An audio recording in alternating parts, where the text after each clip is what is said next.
Let's wash your hair." The girl was a genius. I trotted down the hall to catch the phone before the machine picked up.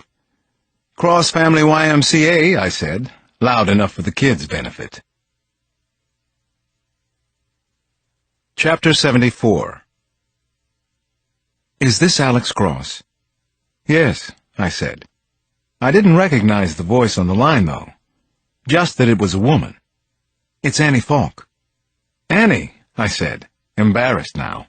"Hi, how are you?" We were acquaintances, not quite friends. Her son was 1 or maybe 2 grades ahead of Damon. Annie was an ER doc at St. Anthony's. "Alex, I'm at the hospital." I suddenly made a connection, and my heart skipped the next beat. "Is Nana there?"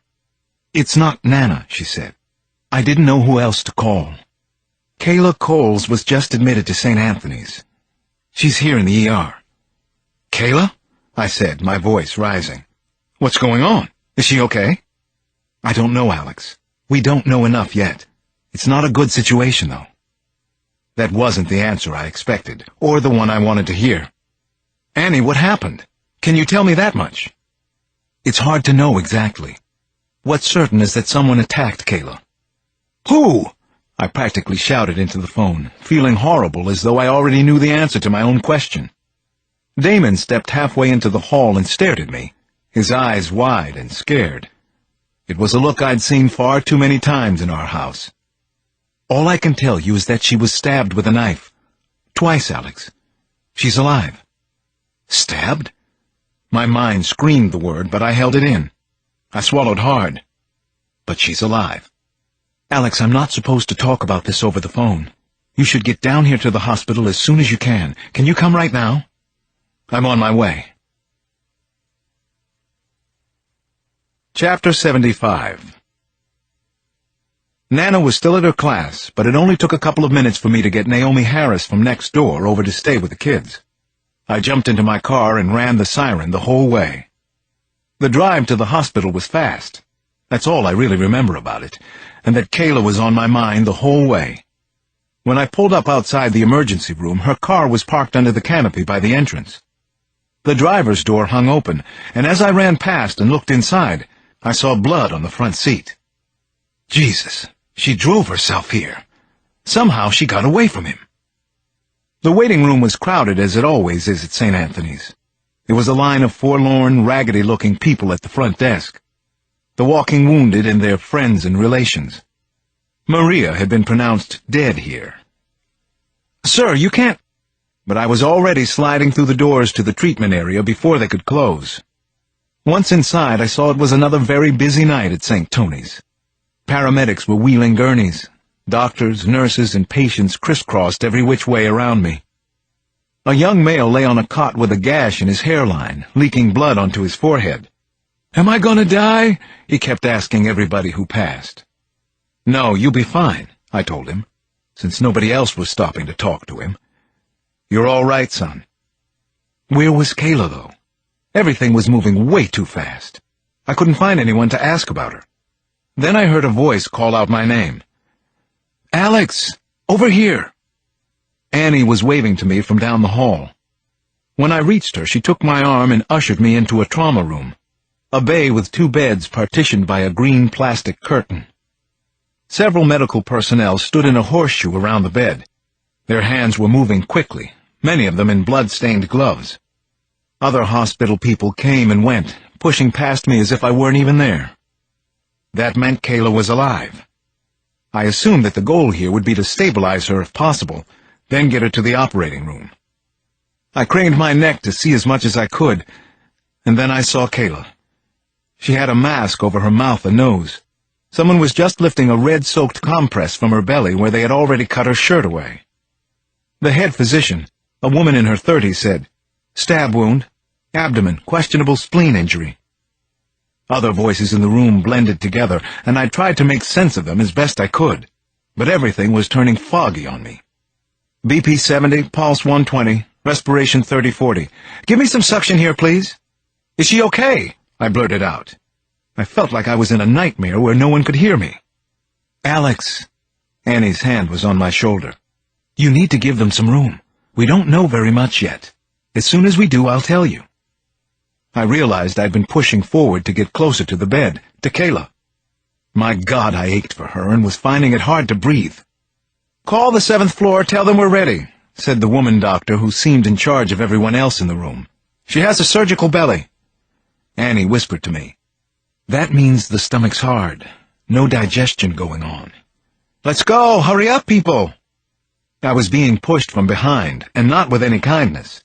"Move, sir. You have to move out of the way. This patient is in trouble. She could die." I stepped sideways to make room as they wheeled her gurney into the corridor. Kayla's eyes were still closed. Did she know I was there? Or who had done this to her? I followed the procession as near as I could get. Then, just as quickly as they had done everything else, they loaded her onto an elevator, and the metal doors slid shut between us. Annie was right there at my side. She gestured toward another elevator bank. "I can take you to the waiting room upstairs if you want. Believe me, everybody's doing the best they can. They know Kayla's a doctor, and everybody knows she's a saint." Chapter 76. This patient is in trouble. She could die. Everybody knows she's a saint. I spent the next 3 hours in the waiting room alone and without any further word about Kayla. My head was filled with disturbing ironies. 2 of my kids had been born at St. Anthony's. Maria had been pronounced dead here. And now Kayla. Then Annie Falk was with me again, down on one knee, speaking in a quiet, respectful voice that scared me like nothing else could right then. "Come with me, Alex. Come, please, hurry. I'll take you to her. She's out of the OR." At first I thought Kayla was still asleep in the recovery room, but she stirred when I came near. Her eyes opened and she saw me, recognized me an instant later. "Alex," she whispered. "Hey there, you," I whispered back, and gently took her hand in both of mine. She looked very confused and lost for a moment. Then she squeezed her eyes shut. Tears rolled down her cheeks, and I almost started up myself, but I thought if Kayla saw me that way, it might scare her. "It's okay," I said. "It's over now. You're in recovery." "I was so scared," she said, sounding like a young girl, an endearing part of Kayla I had never seen before. "I'll bet you were," I said, and I pulled over a chair without letting go of her hand. "Did you really drive yourself here?" She actually smiled, though her eyes stayed slightly unfocused. "I know how long it can take to get an ambulance in this neighborhood." "Who did this to you?" I asked then. "Do you know who it was, Kayla?"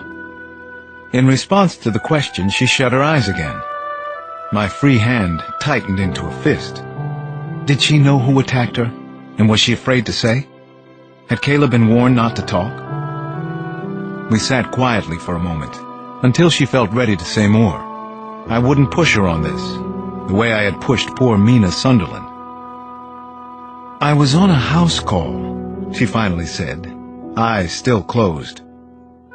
"This guy's sister called. He's a junkie. He was trying to detox at home. When I got there, he was just about out of his mind.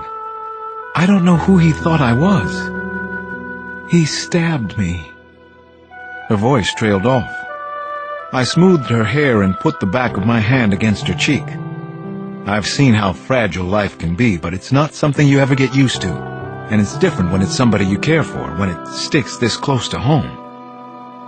"Will you stay with me, Alex? Until I fall asleep? Don't go." It was her young girl's voice again. Kayla had never seemed as vulnerable to me as she did right then, in that fleeting moment in the recovery room. My heart broke for her, and what had happened, when she was trying to do some good out there. "Of course," I said.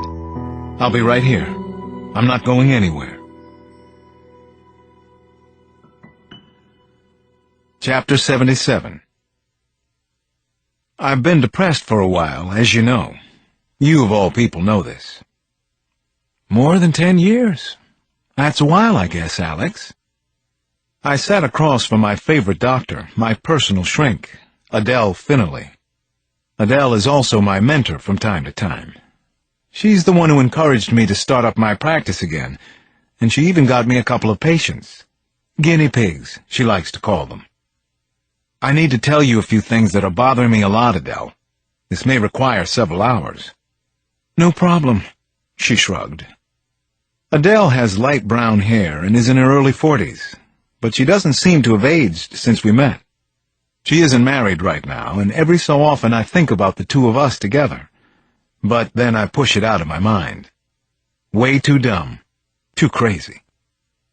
As long as you can fit several hours of your bullshit into 50 minutes, she continued, ever the wise girl, which is exactly the right tone to take with me. I can do that. She nodded. Better get going then. I have the clock on you. It's ticking.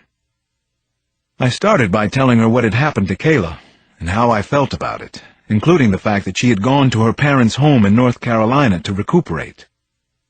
I don't think it's my fault, so I'm not feeling guilty about the attack on Kayla. Not directly, anyway. Adele couldn't help it, good as she is. Her eyebrows rose and betrayed her inner thoughts. And indirectly? My head moved up and down. I do feel this generalized guilt.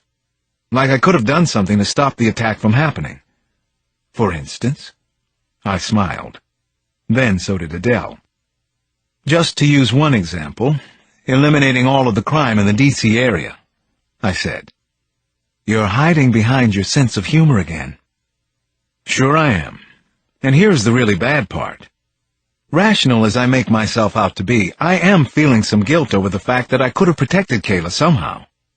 And yes, I know how ridiculous that is, Adele. To think and to say it out loud, but there it is anyway. Tell me more about this protection you could have afforded to Kayla Cole somehow. I need to hear this, Alex.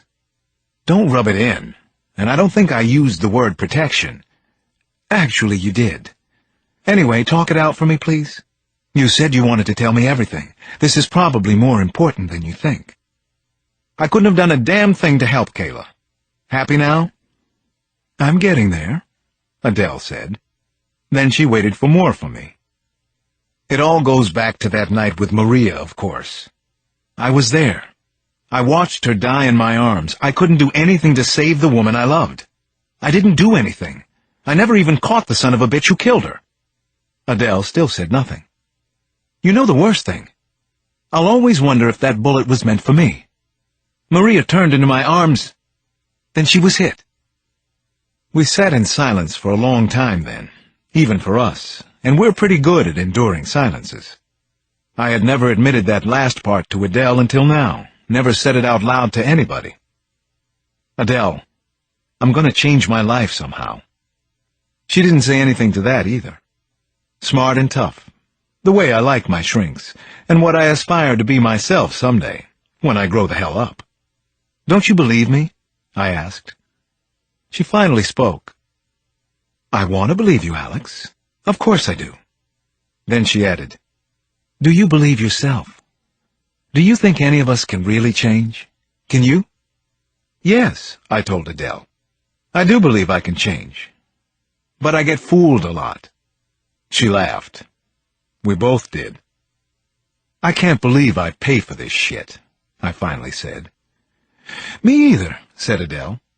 But your time is up. Chapter 78. Later that afternoon, I found myself in St. Anthony's Church, St. Tony's, as I've called it since I was a kid growing up nearby in Nana's equally revered house. The church is about a block from the hospital where Maria died. I'd moved my spiritual care from head doctor to head of the universe, and I hoped it was an upgrade, but figured it might not be. I knelt in front of the altar and let the overly sweet smell of incense and the familiar scenes of the Nativity and the Crucifixion wash over me and do their dirty work. The most striking thing about beautiful churches to me is that they were mostly designed by people who were inspired by a belief in something larger and more important than themselves. And this is how I try to lead my own life. I gazed up at the altar and a sigh escaped my lips. As far as God goes, I believe. It's as simple as that, and always has been. I guess I feel it's a little odd or presumptuous to imagine that God thinks as we do.